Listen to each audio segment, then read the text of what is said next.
Peut-être reconnaissez-vous cette musique légendaire du Pas de deux de Casse-Noisette, composée par Tchaïkovski avec la chorégraphie de Marius Petipa.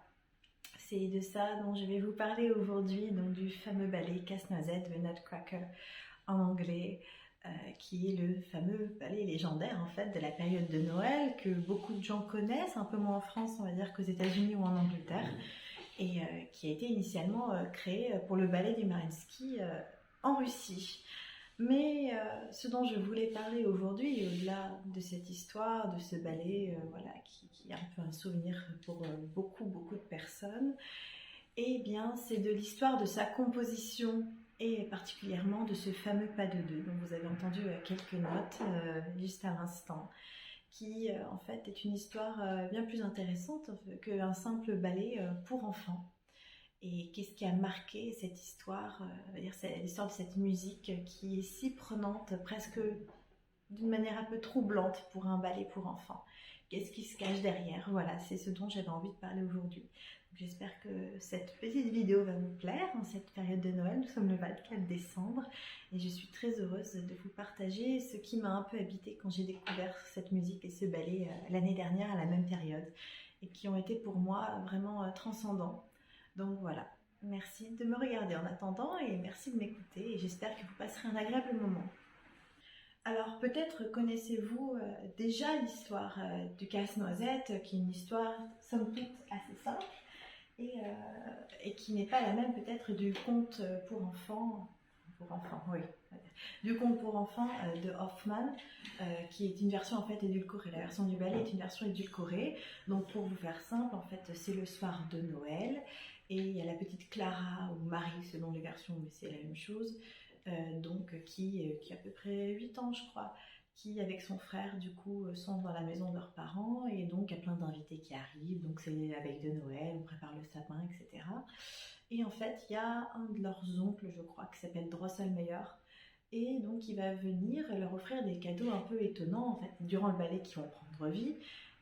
Parce que c'est quelqu'un qui crée toutes sortes d'inventions, on va dire ça comme ça.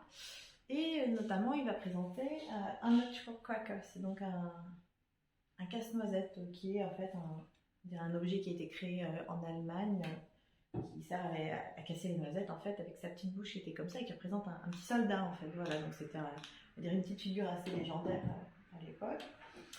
Et donc il va y avoir un peu un conflit d'intérêts entre sa sœur, entre Marie-Clara et son frère Hans, qui veut lui piquer son attraqueur. Elle l'adore, mais il veut lui piquer, et donc à un moment il le déchire, enfin ils lui font du mal, et elle va s'enamouracher un peu de la petite poupée en bois, et elle va vouloir le soigner, etc. Donc après ça va être la nuit de Noël, et elle va vouloir aller dormir avec lui. Et en fait, durant la nuit de Noël, on ne sait pas si c'est un rêve ou que c'est la réalité, hein, c'est ça tout, on va dire, la fantaisie de Casse-Noisette.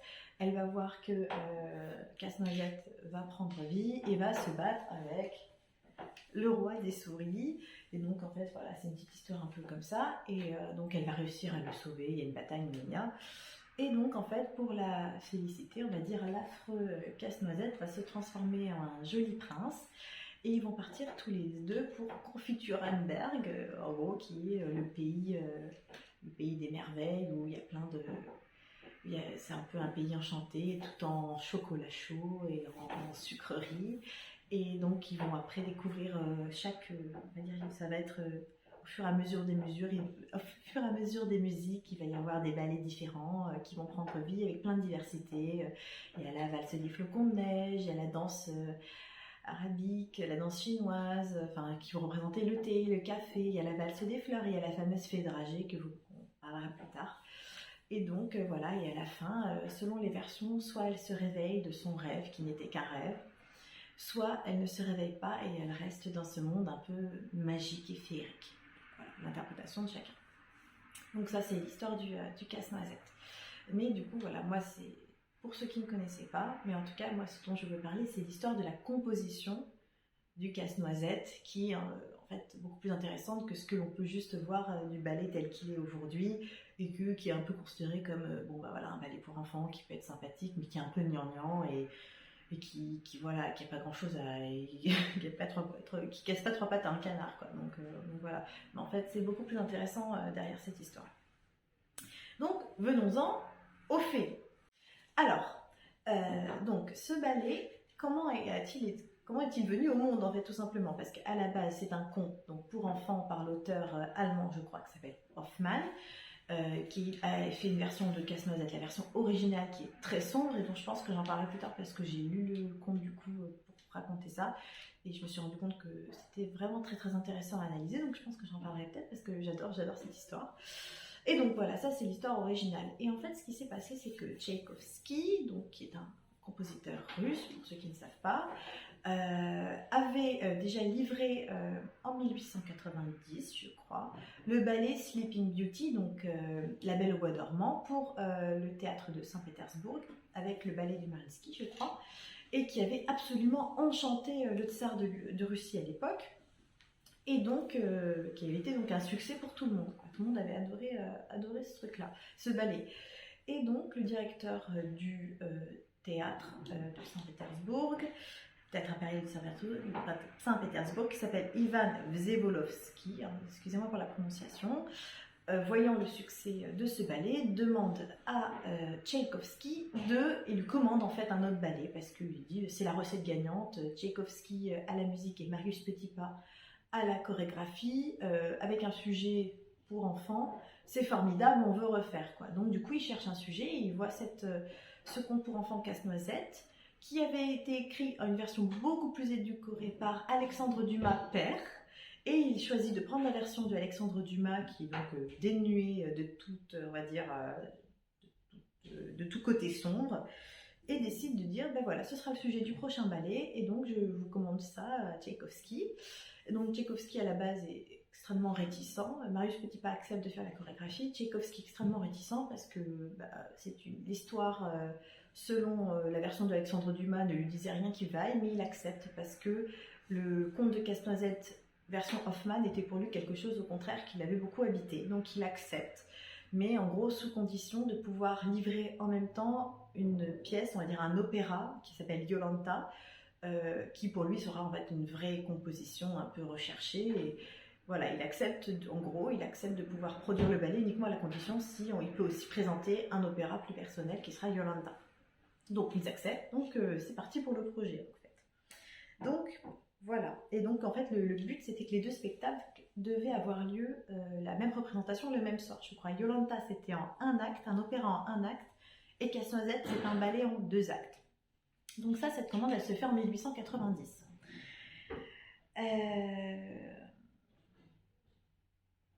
Donc voilà.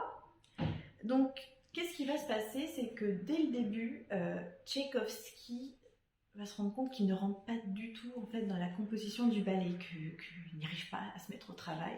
Alors déjà, en fait, principalement, parce qu'à l'époque, il est déjà, en fait, on va apprendre malheureusement que ce sera les dernières années de sa vie, et qu'il est très connu, il a une très grande notoriété, y compris outre-Atlantique, et donc il a une tournée aux États-Unis qui est prévue, et il passe par Paris à l'aller, et la vie parisienne est tellement trépidante, il est convoité de partout, il est sollicité, il a tellement de choses à faire qu'il ne peut pas se mettre au travail, en fait, tout simplement. Donc il s'en plaint, d'ailleurs il écrit des lettres même à son frère, il s'en plaint, il dit mais mon Dieu, mais quand est-ce que je vais me mettre au travail? En fait, je ne trouve pas une minute à moi, quoi.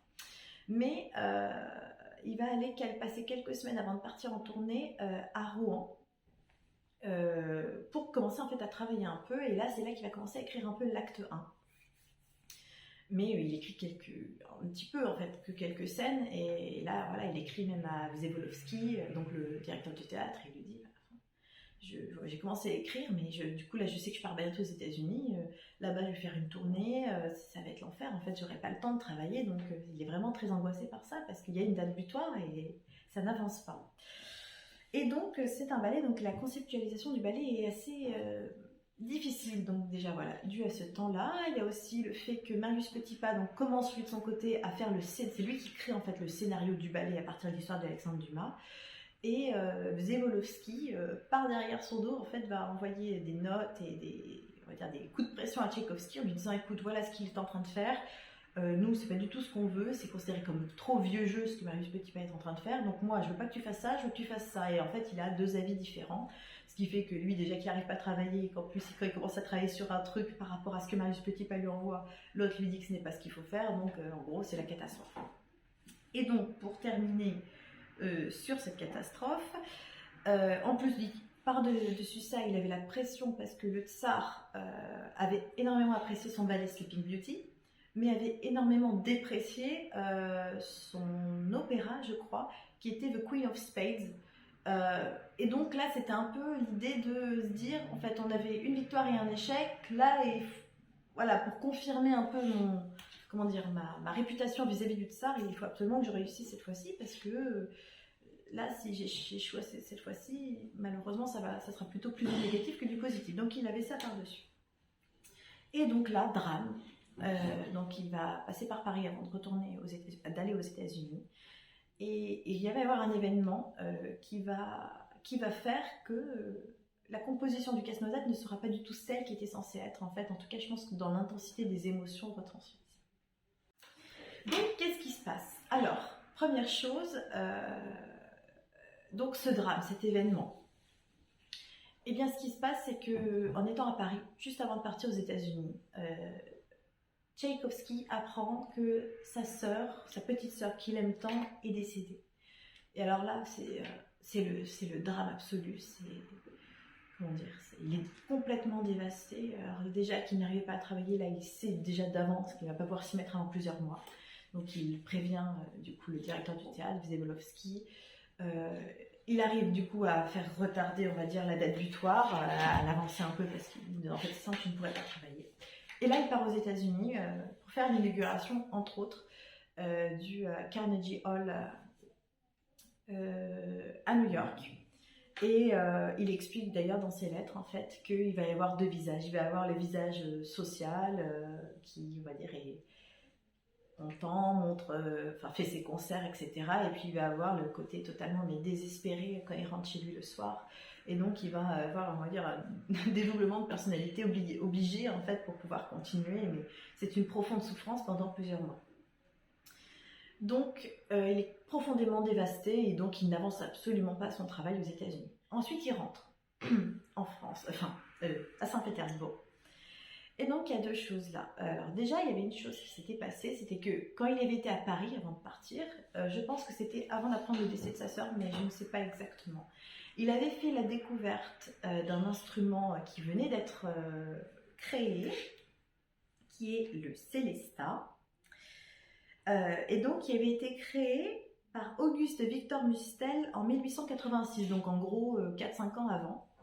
Et instrument qui n'avait été, en tout cas en Russie, qui était totalement inconnu, en France qui venait à peine d'être créé, et qui a souvent été du coup associé à Tchaïkovski comme étant la première fois qu'on l'utilise. En fait non, il a été d'abord utilisé par un compositeur français qui est beaucoup moins connu, qui s'appelle Ernest Chausson. Et donc, il découvre cet instrument merveilleux qui s'appelle le Célestat, qui ressemble à une sorte de cloche merveilleuse et qui correspond absolument à ce que Marius Petipa voulait pour la danse de la fée dragée. Il avait décrit ça comme on voudrait que la musique de la fée dragée soit semblable à des gouttes d'eau qui éclatent en fait dans une fontaine, donc vraiment un son très éthéré, très venant un peu d'ailleurs, de l'au-delà, ou on va dire quelque chose de très féerique. Et donc quand il découvre cet instrument, si vous voulez l'écouter vraiment, allez-y, mais je pense que du coup, si vous allez écouter la danse de la fée dragée ou le pas de deux, en fait, déjà il est lié un peu dans toute la musique de Casse-Noisette, mais c'est vraiment distinctif, c'est la danse de la fée dragée, et le pas de deux de la fée dragée et du prince, c'est vraiment ce son distinctif qui fait ça. Il a été repris d'ailleurs dans la musique d'Harry Potter. C'est ce son qui fait ça. Les petites cloches. Très beau son. Et donc là, il envoie un message directement à son publiciste et il lui dit en gros commande-moi-en un tout de suite et surtout garde l'information secrète parce que je veux surtout pas que les grands maîtres de l'époque qui sont Rimsky-Korsakov et par exemple Glazunov ne l'apprennent avant lui et en fait composent quelque chose avant lui. Donc là déjà quand il trouve cet instrument, on va dire commence à être sur une piste pour, on va dire, avoir une ligne directrice qui rendrait sa musique unique et distinctive pour Casse-Noisette. Et là, il trouve en fait le personnage de sa fée dragée quel sera en fait le son de la fée dragée, c'est ça. Et donc c'est parfait déjà. Donc on va dire qu'il avait déjà trouvé ça avant. Il rentre des États-Unis totalement dévasté. Mais en fait, ce qui va se passer, c'est que le deuil de sa sœur, au lieu de n'être que tristesse et lamentation, va lui permettre de créer et surtout va être une profonde inspiration pour pouvoir commencer à travailler la composition de Casse-Noisette. En fait, en se replongeant dans l'histoire de Casse-Noisette, il va voir en la fée dragée sa sœur. Et il va revivre le Noël qu'il avait passé avec elle l'année d'avant et aussi leurs autres Noëls, j'imagine. Et il va se dire, mais en fait, tout simplement, je vais écrire ma sœur Sacha dans le personnage déjà de la petite Marie et ensuite dans celui de la fée dragée qui est un peu en fait son double adulte. La fée dragée, c'est un peu le double adulte de Marie Clara et le prince Orja qui est en gros le prince de la princesse dragée qui est, on va dire, une version adulte du petit prince Casse-Noisette en fait.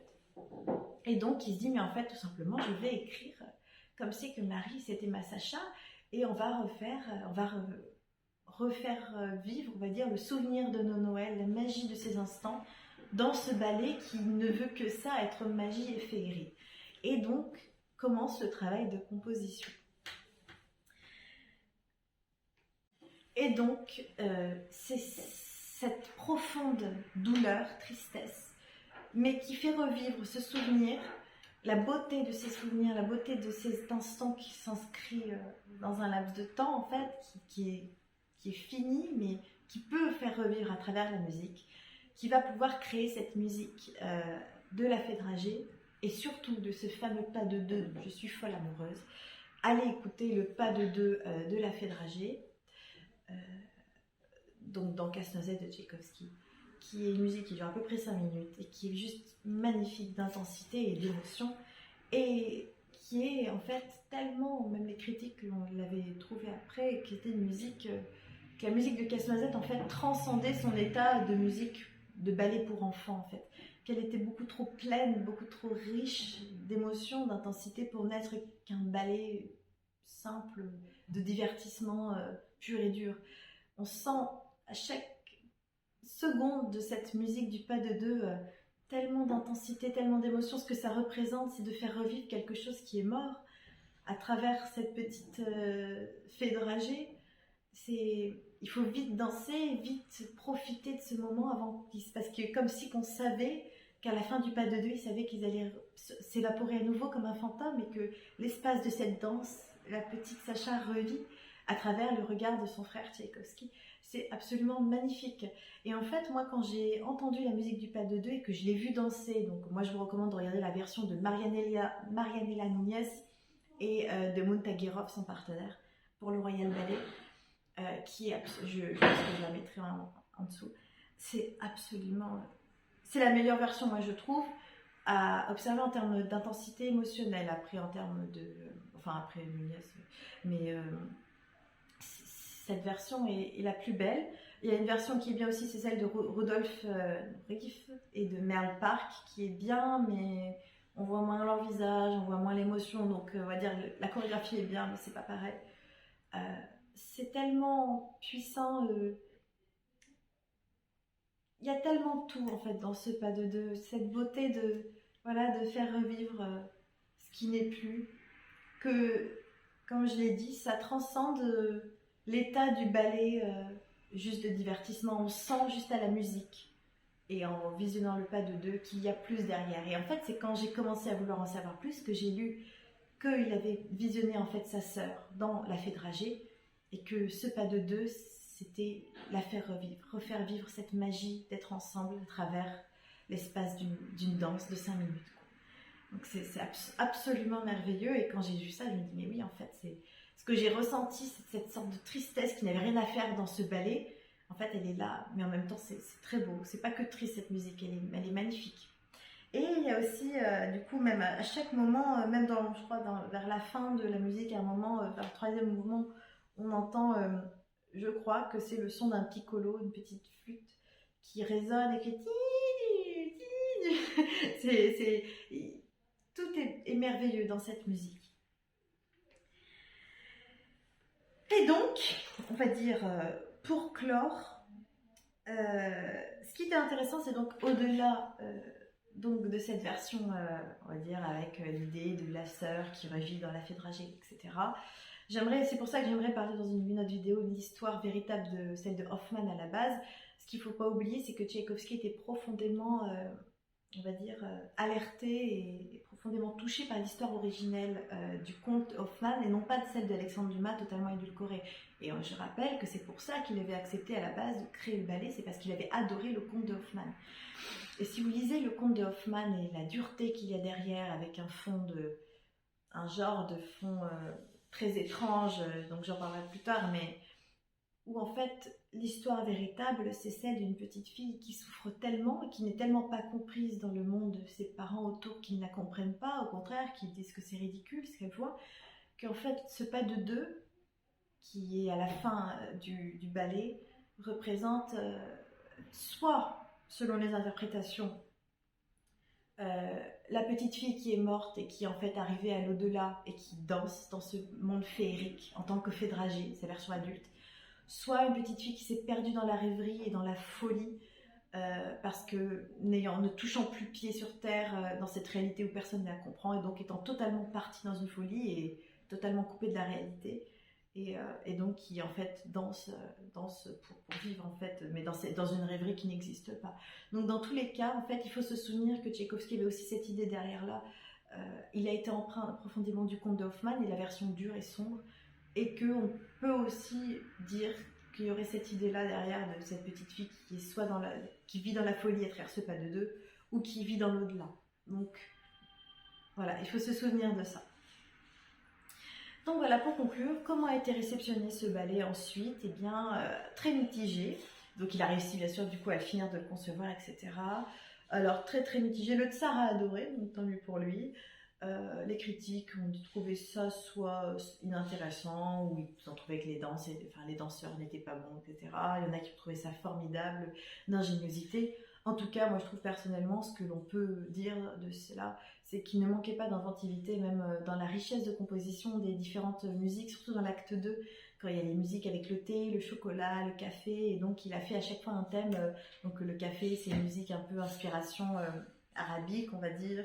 Le thé, c'est inspiration chinoise, etc. Et c'est juste merveilleux. Enfin, c'est très, très divertissant et très agréable à regarder. Et je trouvais que c'était très riche musicalement par rapport à d'autres ballets parfois qui sont un peu plus, on va dire, communs.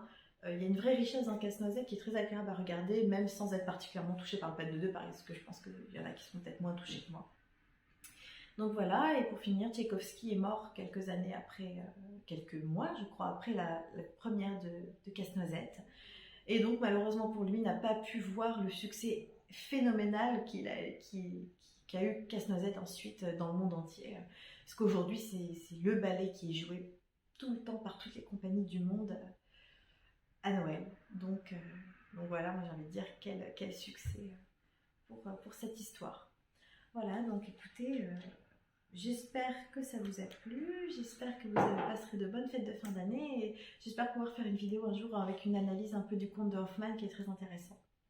Voilà, donc j'espère que ça vous aura plu, j'étais très heureuse de partager cette histoire avec vous et puis à bientôt. Ça faisait longtemps que je n'avais pas fait une petite vidéo donc je suis contente. Voilà, bon réveillon, bon Noël et joyeuses fêtes.